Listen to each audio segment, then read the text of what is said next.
หากเขาที่สุดความหวานอายยังบ่ลื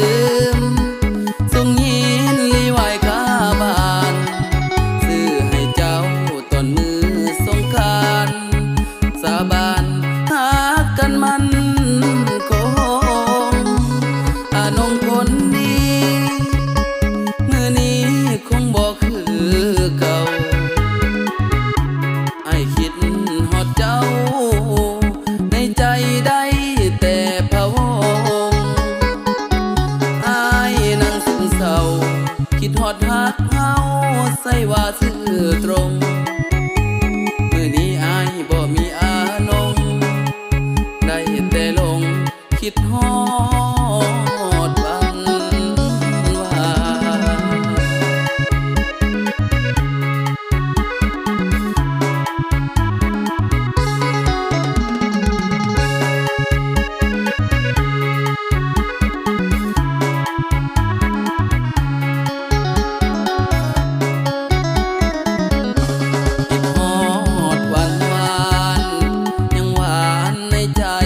วจอ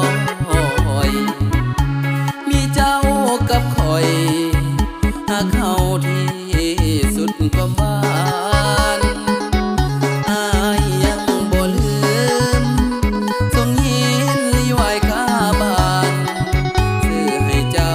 ต้นมือสงกรานต์สาบานฮักกันมันคงน้องคนนี้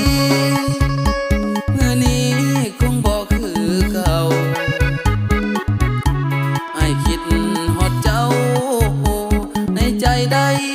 แต่พะวงอ้ายนั่งซึมเศร้า